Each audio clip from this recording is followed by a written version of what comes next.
What's up, guys? It is Jim Pickens. I am back from the dead. Not really, but it probably seemed like it since I've been gone so long. This video is going to be a little different. It's going to be a review on a very cheap, relatively speaking, barcode scanner, Bluetooth barcode scanner. It's called a Nadamoo. I've been seeing some decent reviews on it, so I wanted to check it out. I bought it for about $50, and it comes in this little box right here. And I figured what I'd do is I would do a quick unboxing of this. Real quick though, just to go into a little bit about why I've been away. If you don't care, I'm not offended. Just skip over this part to jump to the review.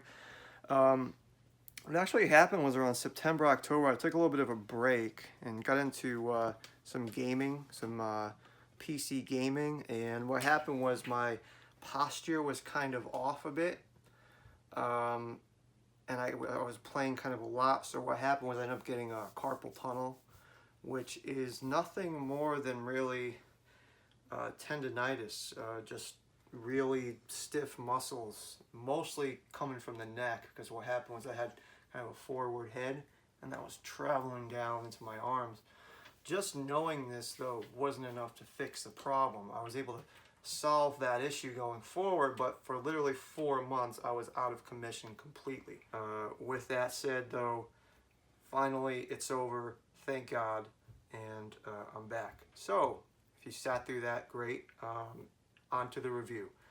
So this is the box it comes in right here. I got this from Amazon. Sticker says 2-in-1 save up to 5,000. No idea. Barcode, I don't know what that means. But let's do the unboxing here, and then I'm gonna set this up on an iPhone and see how it works. So we've got the quick start guide, and we have the scanner. You can see this is a little different looking. This is vertical, and it's also pretty thick. So this is a lot different than the other scanner I use, which is the Socket HCI. But the Socket HCI is also about 4 times the price of this. Let's just open this up right here, see what we're working with. Okay, so it almost looks like a remote, like a TV remote. And you have your one, big button right here to scan things with, and these are not buttons. And I guess what you could do is you could either tape it or find some way to put it to the back. I'm going to try to use Velcro. I have a couple strips right here. I'll just put one on each side, and I might have to use 2 strips back to back to fill the thickness of this thing. And then this makes it a little awkward too, so we'll see if that's a problem. If you own one of these and you found a good way to put this on your phone, let me know. I imagine a lot of people just hold it based on the way this thing looks. But so I'm going to charge this thing up. We got a cord right here, USB cord. I can't tell if this is USB 2 or USB 3. And we have Bluetooth 4.0. So this looks like a Bluetooth transmitter. This is interesting. So I guess if you plug this into your laptop, then this would be the transmitter for this if you wanted to use it. I suppose you could use it just like a normal USB barcode scanner when you list into a program like Excelis or something. Not sure. But I'm going to charge this up, and we're going to see how this thing works in comparison to a Socket HCI and see, is this really worth it? It's only $50, but does it do what it says it's supposed to do? And how strong is that laser that comes out of here? Because for $50 you have to imagine it's not that strong, but we're gonna find out. All right, so we have it charged up. I'm just gonna charge my phone a bit because it was about to die. Once I turned it on, it did not automatically send out a signal to my phone, so my phone could not detect the scanner right off the bat. So I had to open up the manual, and it looks like what you have to do is scan 2 barcodes right here. It's on page 3. You scan Bluetooth mode, then you scan match, and once you do those 2 things, it comes up as general Bluetooth HID barcode. You can see right at the bottom. And then I was able to pair it, and that worked with no problem. So I have the Bluetooth scanner hooked up, and I used a small piece of Velcro. Seems to be working okay, though it's slightly loose. I don't know if I would be super comfortable going to like a book sale or something like that with just the Velcro, but it seems to be holding for now. So this scanner is rated for a LED life, that is the laser, of 100,000 hours, which is pretty good. It's a long time, obviously, for a $50 scanner. And the button life, because you're going to be pressing this a lot, is rated for 1 million presses. The question is, how well does it work? So I have this set up right here, and this is the way the laser beam looks on this thing. So I'm about 1 foot from the desk, and you can kind of see the strength of the laser on the scanner. This is a $50 scanner. Here I have the socket 8CI. It's a little dinged up because it's used, but it still works just like a new one would. And this is about $200 scanner. And I'm going to show you the difference between the two. So $50 scanner,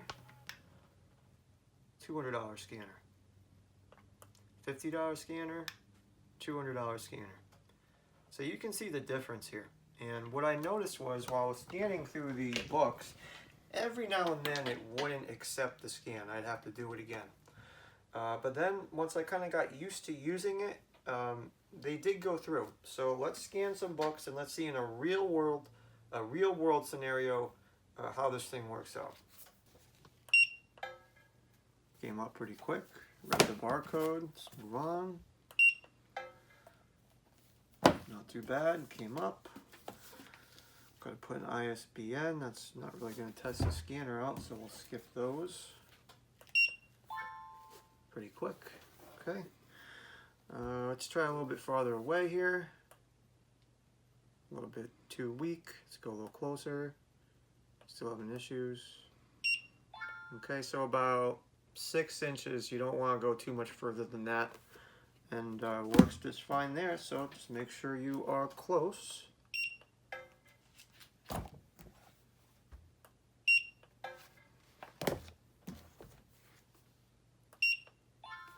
Okay, so not too bad. It's rated at 100,000 hours or 1 million button presses. I do find that the form factor of this thing, being as thick as it is, it's a little uncomfortable to hold.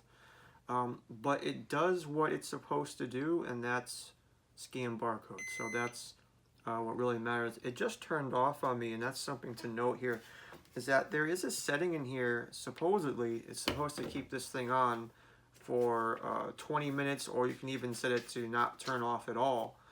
But the issue is I set it to 20 minutes before this, and it didn't seem to take. So I'm wondering if it's one of those things when it's paired to the device, sometimes the barcodes don't read correctly. So just keep that in mind. Also, the keyboard issue, since it uses the Bluetooth scanner, it's being read by the phone almost as if it was a keyboard.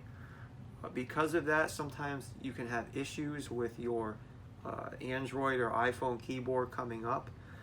There is a way around it on this, but again, it was very buggy and very strange. And once I did that, it was having issues coming up, the device coming up at all on the phone.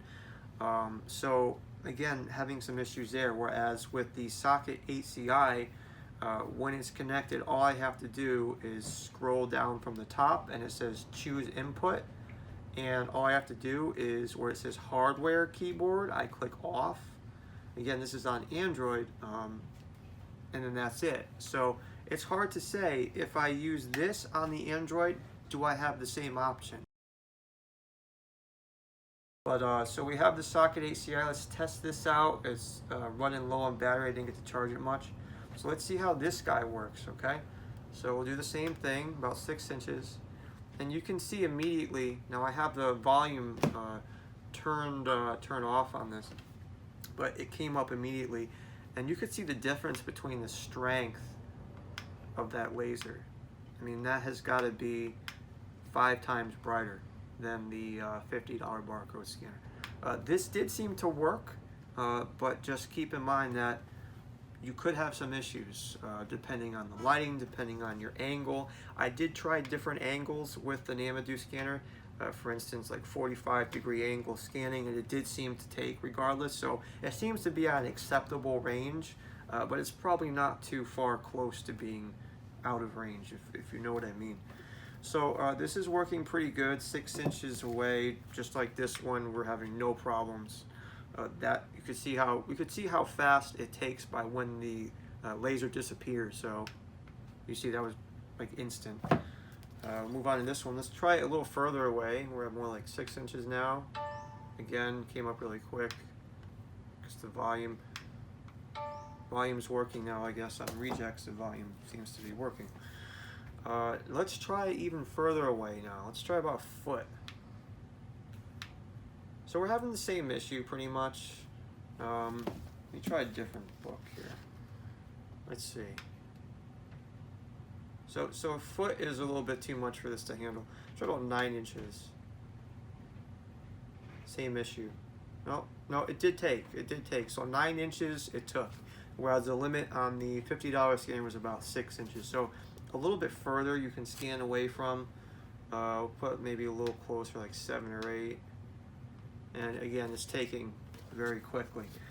So really having no issues with this scanner. So again, if you have the money to spend, I always recommend you get the socket scanners. Not just the ACI, but there's other socket scanners as well. I think there's a socket 800. You know, that works really well too. Okay. So here we go. It looks like there is one thing that I may have missed before, and that's you have to scan this barcode before you scan this barcode. So two-step process here. If you want to change the sleep setting, you have to scan this barcode right here. Then you have to scan one of these 4 barcodes. So this is obviously set to the 30-second barcode right now. Turn this back on and set it to 20 minutes. Come on.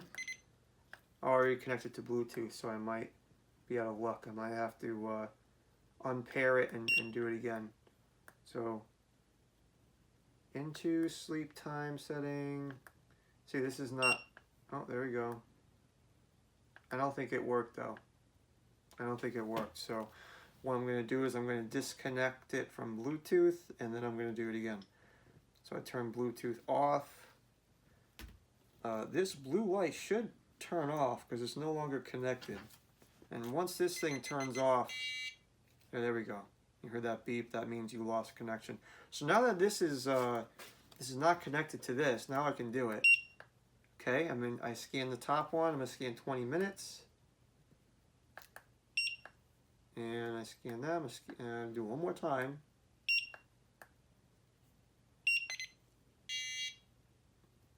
Oh, it just tried to connect again. One more time. Okay, you saw me do it. I scanned both barcodes. Let's see how it goes now, because if this thing works now, I can say that this is a functioning $50 Bluetooth scanner. Not as good as a socket ACI, and frankly, the second I had enough money, I would definitely go out and buy a stronger, more shapely barcode scanner that's going to fit in your hand better. But, let's see, I think it's probably been about 30 seconds so far with no turn off. Not too bad. Bluetooth on. And let's see if this connects on its own now that Bluetooth is on. Because it did seem to constantly be trying to connect to your phone before. So let's see if oh, okay. So you could see it remembers. So that's really helpful. The socket also does that. So that's a really good thing that it does that. So it's definitely been more than 30 seconds and this thing hasn't turned off anymore. So that's really, really good to see. Hopefully you've been following this from the beginning of the video to realize that in fact the barcode does work in here for setting the timer. I would say that is this an acceptable scanner for somebody new to selling books on Amazon or eBay or what have you, or for arbitrage or whatever else you might be using it for? I would say it is, and I would have had a hard time saying that if this thing kept turning off, but luckily we got past that issue. So the barcode, just to kind of briefly summarize, the laser is not as strong as a socket. We'll do one more quick comparison so you can see the difference. Okay, $50 scanner, $200 scanner. Okay, big difference. But in the real world scanning books, it does seem to be strong enough to give very little issue in a functioning capacity. This does seem to work relatively well. So does it do its job? It does. Is it as strong or as good as a $200 scanner? I wouldn't go that far. Now, the next thing that I would want to rank this thing on is the ease of use. And I would give that kind of, at this point, I would give it kind of, between a 1 and a 5, I would give it a 2.5, right in the middle. And the only reason for that is some of the issues I had getting this thing set up on the iPhone. I also had issues with the software keyboard, so keep that in mind. If you want to be able to use your keyboard, I did have issues with that. But with that set aside here, would I recommend this? If you are on a budget and you can't afford the socket HCI, I do think this is a really good alternative, and I wouldn't mind having 1 or 2 of these as a backup scanner. But if you are really low on funds and you want to get going and start making money with books, you could definitely use something like this. I used simple Velcro to attach it to my phone. It was functional. It did stay. I wouldn't call it extremely secure. If you come up with a better way, leave it in the comments. I'm sure it'll help somebody out. It also works really well just holding it. So there's a lot of people that connect their phone to their arm and then they will hold their scanner. So that's another way you could use this. But for $50, this is a really, really big difference in price from a socket HCI. Would I rather have the socket HCI or socket 800 or honestly any of the socket scanners? Yes. But at 1/4 the price, it is really hard to ignore this guy. And this is really kind of a big deal because all of the other Bluetooth scanners at this price range have not really been up to par. And you can see that by looking at the reviews on Amazon. So with that said, that's my review on the Nadamoo Bluetooth barcode scanner. Hopefully this was educational to you. I will leave a link to this down in the description. It is an affiliate link to buy this on Amazon. Yeah, not too bad. I was very surprised with this guy.